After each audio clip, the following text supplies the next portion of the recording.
You make this mistake, and even if you don't make this mistake, you make a mistake because you're doing this right, and you won't be doing this right, chances are. So, what's this beginner mistake?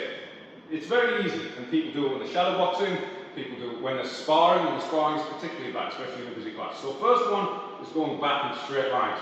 If you're going back in straight lines, this is a big no-no. A lot of reasons. One, you never get the dominant angle. Two, there's always a wall, cage wall, ring ropes, the counter of the kebab shop. There's always something if you just keep backing up. So we have to move to the side. So, what's how we doing this? If it's classic orthodox matchup, I'll probably circle off, maybe take an L step this way, if I'm getting outside the power, away from the power side.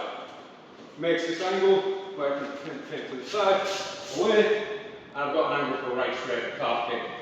That's orthodox. Same thing orthodox, even orthodox southpaw, even better orthodox southpaw, is I hit this pivot to the side. I step it in, instead of taking loads of steps back, take a step up, pivot.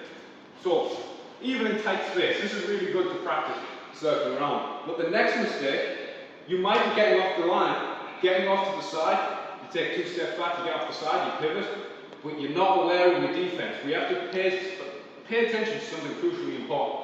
When I move this way, I'm naturally taking power off their right side, but I have to pay extra attention to their left side, their left hook.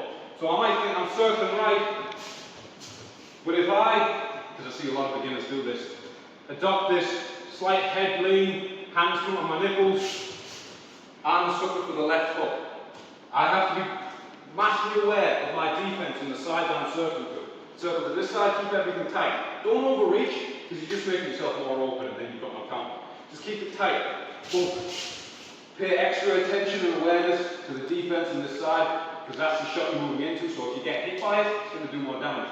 Equally, when I pivot, I generally don't want to pivot this way with this hand down, because even in big gloves, and especially in MMA gloves, I might have my shoulder protecting my chin. But if I get hit in the ear, my, as Tito Ortiz calls it, equilibrum, will go to shit, and I'll get knocked down. I'll be off balance. I have to pay extra attention to the defense on this side, so I like to have a little comb of my hair as I pivot out. I'm nice and tight, and I can follow in. I cover that overhand right. It's harder to cover the leg kick. So the main thing with when I pivot out, I don't pivot on the spot, because they've got full power, full arc into that leg kick. If I take a little bit of a step out first, it crushes the range on the leg kick and they don't have enough space to generate power on it.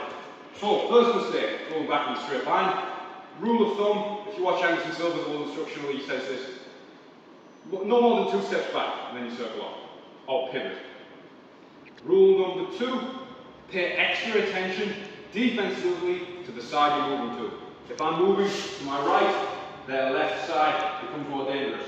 If I'm moving to my left, their right hand, their right kick becomes more dangerous. So I have to pay extra attention, look, comb my hair, hands up, move from southpaw, look, comb my hair, then I can hit side fence, defense on that side. Or I get a counter prep in my head, because I know I'm moving that way, I'm more likely to throw it, I've got a counter prep, maybe to try and like left hookers to the body as I circle out. I keep that in mind, especially if we've got a good one.